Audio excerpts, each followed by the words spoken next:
So welcome, it's Richard Flook, and I have here the wonderful Rob van Overbruggen, who, did I pronounce it? I did. On an English way, pretty good. Oh, okay. I always have a hard time pronouncing it in English. You do? Yeah. Oh, how's it pronounced anyway in Dutch? Rob van Overbruggen. Oh, Rob van Overbruggen. It's more like a All right, okay. It's different language patterns. What we're going to do though, Rob and I are in India at the moment, and we're in my studio here, and we're going to be looking at his new work, which is all called Unleash. Well, no, what is it? The 5 Simple Steps. Sorry. Unleash Your Vitality. Unleash Your Vitality, which is his new book, which is fantastic, by the way, absolutely amazing. So what I'm going to do is just literally ask Rob various sort of questions about this new work, because I've also asked Rob as well, would he come and do a little piece on the ACE 5 Steps coaching training that I have, and so we're going to be talking a little bit more about that. So, but first and foremost, let's just let people know that we've known each other for a long time. A long time. It's good to see you live again. Yeah. Oh, that's good. Yeah. Well, we cannot do that on Skype, right? No, that's true. Yeah. Well, we could have a go. We'd probably smash a few screens. But so what I really want to do is find out what you've been doing. Obviously, you've been writing this new work, and what else you've been up to. Because we wrote originally, most people aren't aware, but in the original Why Am I Sick, there was a chapter. The hidden chapter. The hidden chapter. Well, it's still, that piece. It was all about I call them Ewing combinations, but in meta health they call them the constellations. Yeah, you don't even call them that anymore. No, I started to call them the archetypes because they describe a certain behavioral pattern that you can observe, and sometimes you can see that in psychiatric definitions, but you can recognize specific behavior patterns, and which are like archetypes, being always very strong, outgoing, or having your head in the clouds, or whatever type of behavior you can determine. And that's a combination. And that's what we created, or that one chapter, that extra chapter, we created that while working together. And actually the synergy was so amazing that new content was developed as we were writing it. It was pretty amazing, that whole thing. I mean, I still teach that material, and we actually had some interesting insights here in Mumbai when you did a workshop last night, which was just a lot of fun. We were talking particularly about sexuality, but you noticed and have been reteaching some of the pieces around the different levels, rather than it being like a scale, which is I think originally how Hammer's work was spoken about. And for people who are completely unaware of what we're talking about mania and depression, and how people can swing from one side to the other, and it looked a bit like one of those scales, and really it isn't like that. It's like 2 separate levers, one up, one down, the other one up and one down, really. Correct. It took me a long time to figure out why it did not seem logic what I see in reality and what was written in theory. And I couldn't find out why it was not logic until I started to realize that there's different energies, different hormone levels, and especially in the cortex, when there's a left and a right hemispheric Ewing, the hormones are influenced, and the hormones change behavior, behaviors change how you see and look and perceive life. And that's actually what I started reteaching in a way that is logical, that once you hear it, you heard it once, but it made total sense. And no matter who I tell it to, if they hear it once, it makes total sense. And with the scaling, etc., it did not make sense. And based on that work and continuing that work, my mindset always is something, it needs to make sense. And I heard from clients from other people that they changed their nutrition and suddenly their health changed. And that was all about mindset. And I really couldn't understand. Why is it that mindset is so important? I could explain, no problem. But how can it be that people full of stress change their eating habits, take supplements, change eating patterns, and their stress disappeared? And because if I don't understand, I want to know. So I really dove into, for me, totally unknown area, food, to find out what the correlations were. And the first draft of the book I sent to some friends. Please read it and let me know what you think. And I was kind of fearful. Yeah. Because I missed one chapter because I couldn't explain that. Why is it that some people relieve their stress, emotional stress, change their disease or change their eating habits, and they get healthy again? So I thought let's leave that out because I don't know how to make that connection yet. Let's leave that out. But everybody who read it said like, what is the connection with stress then? All right. Okay. And then I had to at least rewrite the first chapter, where I started thinking about what is actually that connection. And I came up with the metaphor of a vitality pool, and your new work with water fits in there like a glove, because if you look at all the different modalities out there, and all the different things that can influence health, if it's stress, nutrition, radiation, medication, bad thoughts, whatever, and there are many different things that can increase health. So what I created was the metaphor of the vitality pool, and there are two influencers. Something that increases energy or vitality, and something that decreases vitality. My brain is kind of simple, so things need to be simple. So basically you have two things to work with. Yeah. More things that increase energy and less things that decrease energy. So on that sort of level, I'm sure that you've come up with, the conversations that we had around your work, this new work, stemmed also, as we started off with this understanding of these different levels of archetypes. Was that you also discovered, just like me, because I went into nutrition as well, because like you said, I realized that there were people who would get well through just food, and I went, yeah, but there's something else going on. So the stress piece that you just mentioned is really vitally important.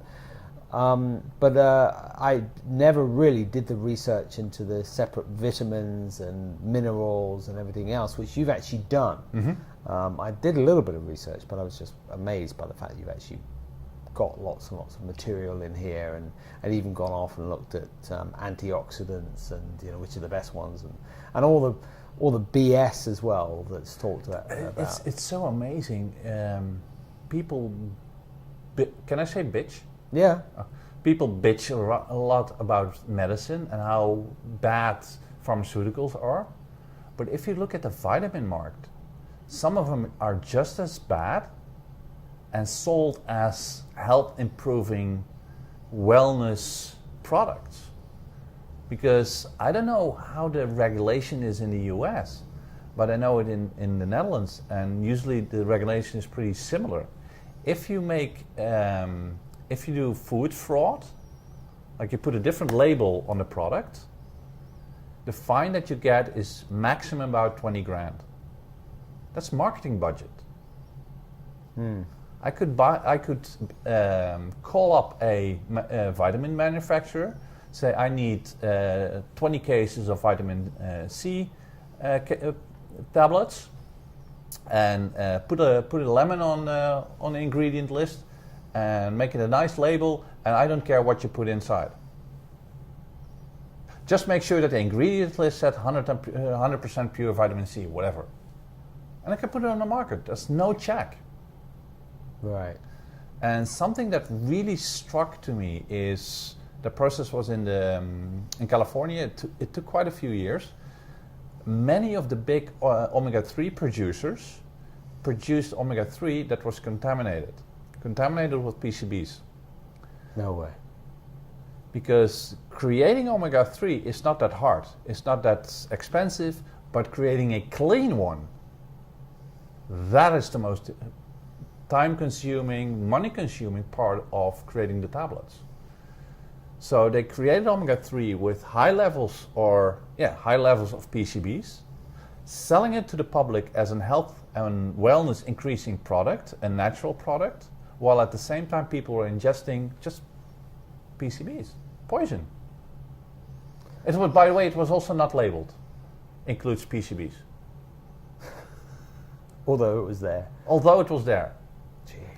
And now this, we have seen regulation, certainly in Europe, where it seems to have come from the pharmaceutical industry, though, whereby their drugs are heavily regulated. Mm-hmm. And now what we are also seeing here, or it's not so much in North America, or they're trying to do it, is regulation of all those the vitamins. Mm-hmm. But to the extent that I think in the UK they literally took off all the vitamins and minerals and everything else, so that off the shelves. There is quite a few regulation. On one hand, that's good, because I think it should be really illegal to sell things that you ingest that says something on the label which is not. That if I buy something, I want to buy something and know what I'm buying. So on one level, the regulation is good. And what happens in mainland Europe, I don't know about the UK, but I think it's similar, is they take a lot of vitamins off the market that are marketed for specific disease processes. So you cannot no longer market like omega-3 is good for your heart. You can market omega-3, but you cannot say or imply that it is good for your heart. And we've seen here in India it's different. Yeah. You can say cure and all that kind of stuff. Yeah. So that needs to be off the label. So you won't see it also in the stores why you should take that. So you need to get your information, for example, from a book. and that's what you really have done with the book is given. I mean, there's a lot going on inside the book.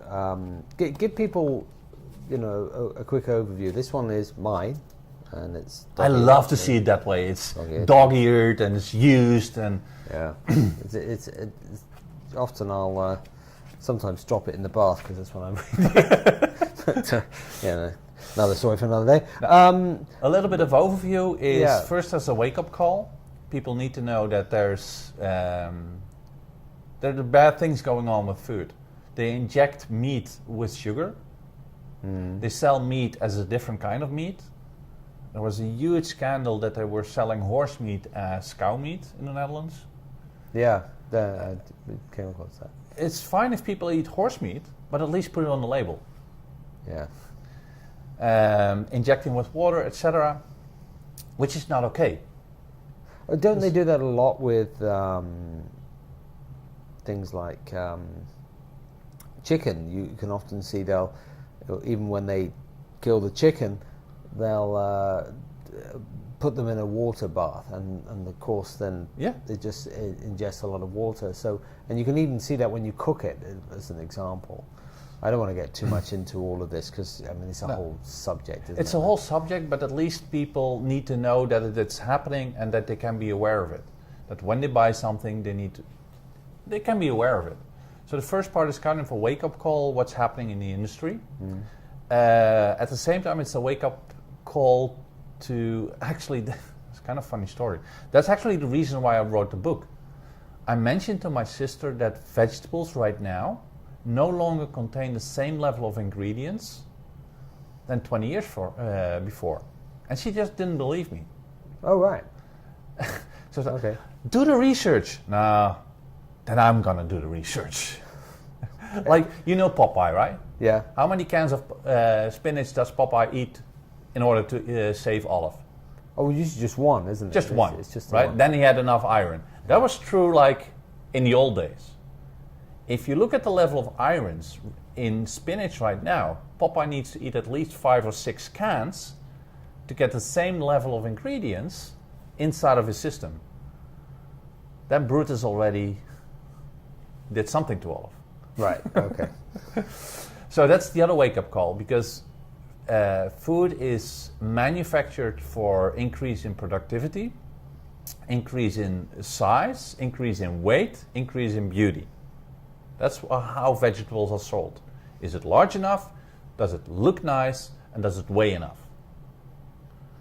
A farmer or whoever sells it gets not a penny more if it increases more vitamins. Which is weird. So you need to have more, and one of the effects of that is people get less nutrients inside of their system, and that slowly degrades their entire system, whereby disease and chronic diseases start developing themselves. So that's a very interesting point, because you're saying or implying that if you have a good vitality, then basically you wouldn't develop the chronic diseases and the other Correct. diseases. And are you really saying that? Yeah. If your vitality is top notch, Yeah. you probably, I'm not a medical doctor, I cannot look into the future and all the disclaimers in place, you probably will not develop any symptoms or any serious diseases or unserious disease. And vitality consists of emotional vitality, nutritional vitality, water vitality, energy vitality, the whole shebang, right? So hence the reason why people, I guess, will go off and say that their food that they ate did actually heal them. Mm-hmm. But you really have to, I know, you really have to work at that. I mean, it's almost as if you've got to go and work yourself, or grow the vegetables yourself, which is very difficult. Which is very difficult. And in our modern culture. Yeah. Guys, I'm looking like a little bit like a pessimist right now, but this is really a wake-up call. And that's even worse sometimes, because people growing their own vegetables have their vegetable garden. And I know in some countries a lot of vegetable gardens are next to the railways. And they noticed in some of the vegetable gardens there are more heavy metals than in other gardens. So unless you're like living in a very clean area where you can produce your own vegetables, then it's fine. Otherwise you need to get the best ones you get and supplement with the right vitamins.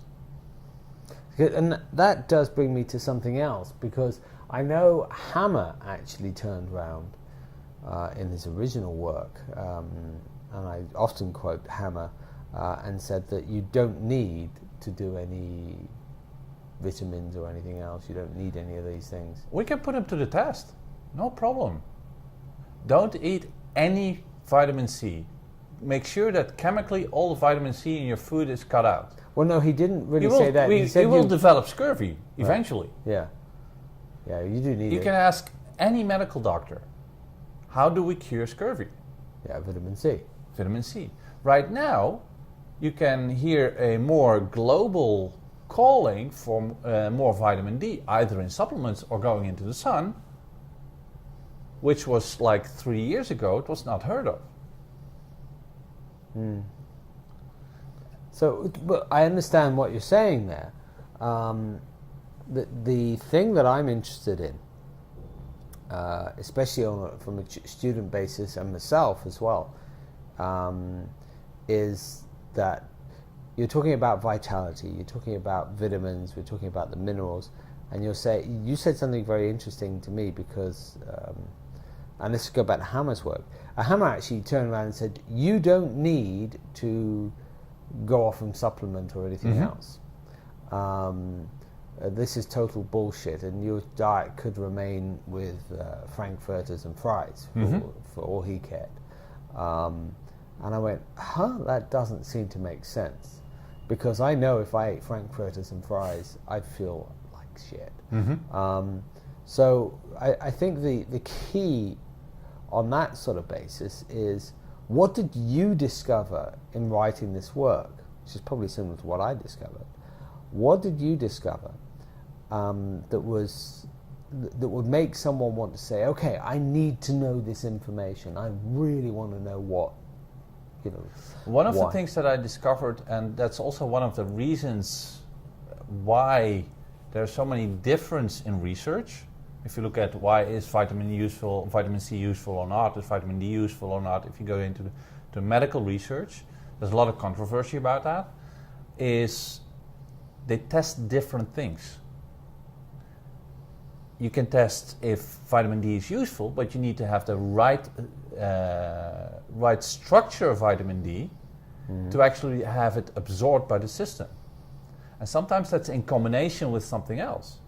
If you just take a vitamin D that's not absorbed, or the wrong one, then your entire system doesn't take it in, so the effect of the research is zero, no effect. Or the thing that we just discussed, if you take omega-3s with a lot of PCBs, you might get some symptoms. And the people who don't take those omega-3s will not get the symptoms. And that makes the research quite confusing. So what I started looking for is, what are some quality brands? How can I select the right brand or the right product that is clean and effective in the right combination? Because you can go to any supermarket or health store and you find a gazillion different brands. Yeah, it's confusing. And most people, it's real fun to, by the way, it's real fun to do that and observe people, how they, for example, select an omega-3 fish oil. They look at the package. If it contains a fish, then it's probably good. And if they don't know, they go to the sales clerk, who has no clue about what he's doing, because he's just there to put bottles in the store, because the real nutritionist is just too expensive to put in the store, and said, oh, our own custom brand is probably the best because that also has a fish on the label.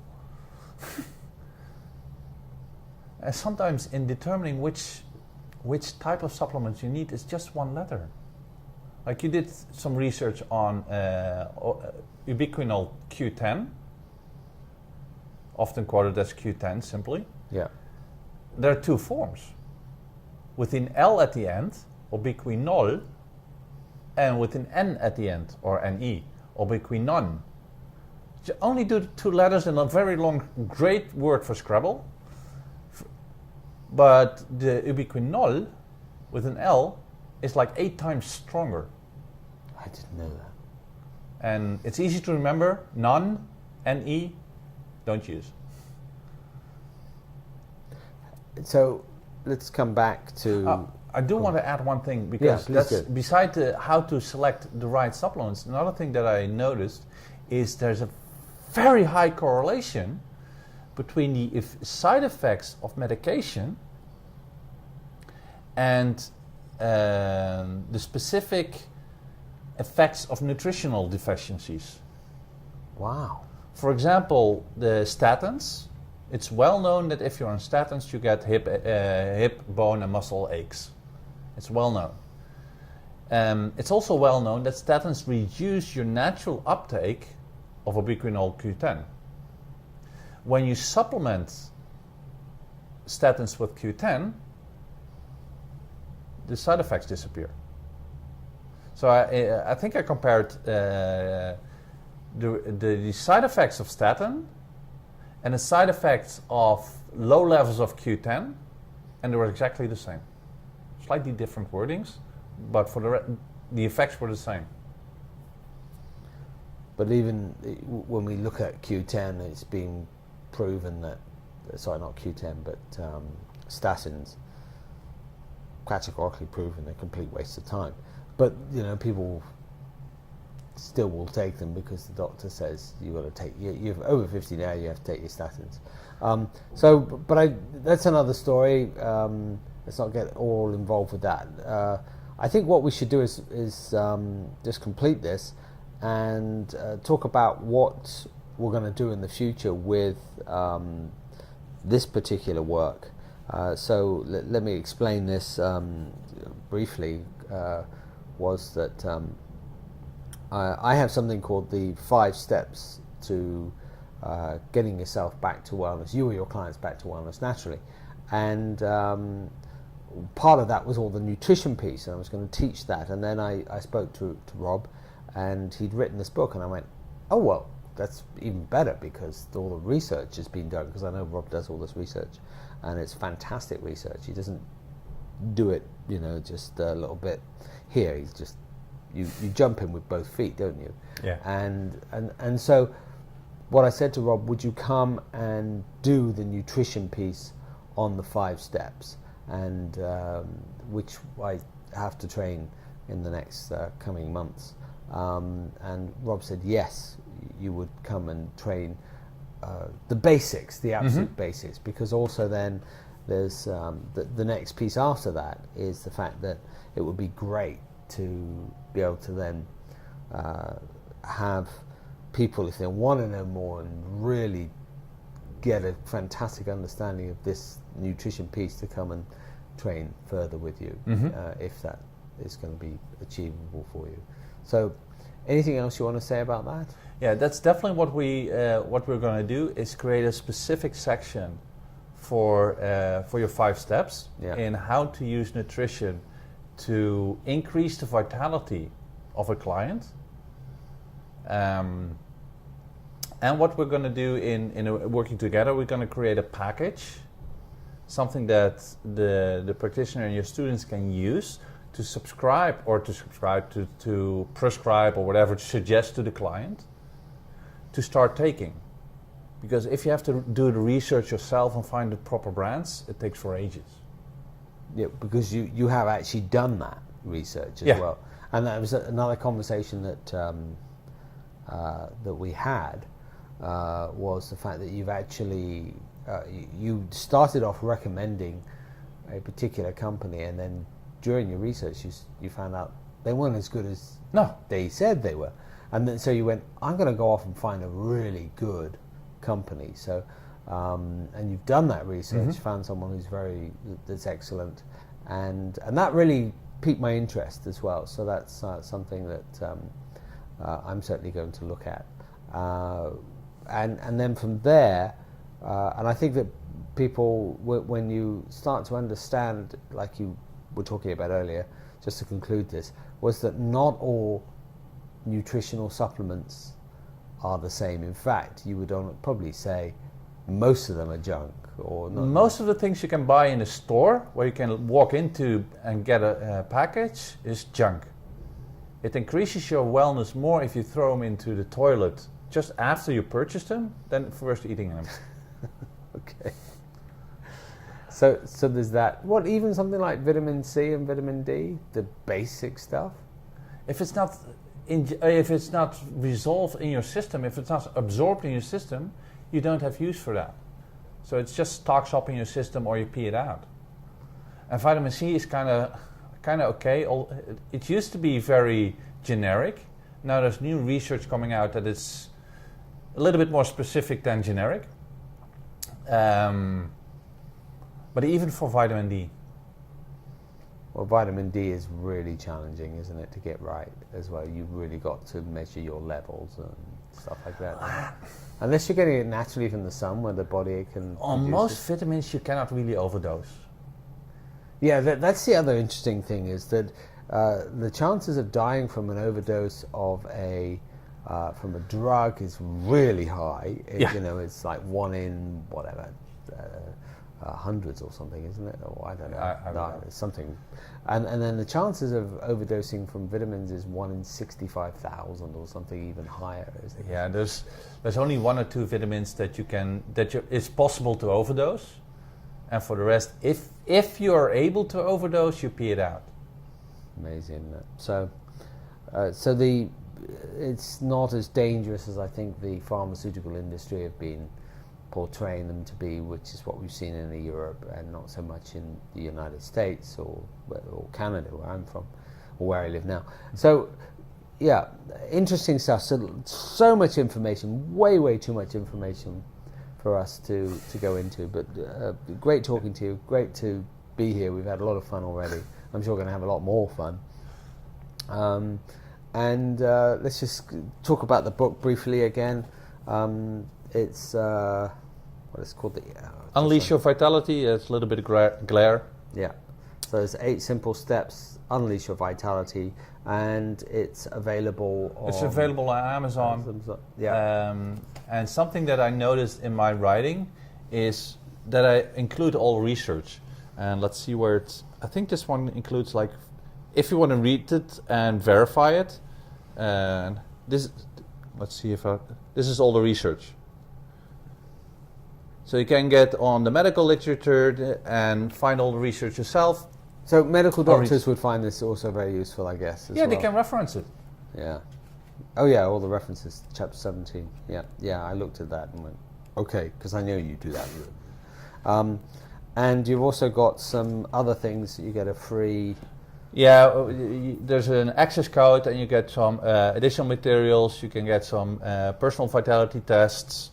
You can get a Skype call with me, some images, some checklists. Yeah, so everything is available. Good. And of course this is going probably to be in a course of some sort. We're going to actually have the students are going to be able to, my students are going to be able to go and train with you at a later stage if they want to take it even further. And I just think it's absolutely necessary. I haven't seen anybody do any of this. They always want to push their drugs and not their drugs. Most books on nutrition are based on it is my vision. Period. Yeah. I love shrimps, so everybody should eat shrimp. Okay. Or whatever their theory is, but most of the books that I've seen are not diving into the research. Right, and that's the difference. It makes a difference. Well, thank you, Rob. Great being here. Yeah.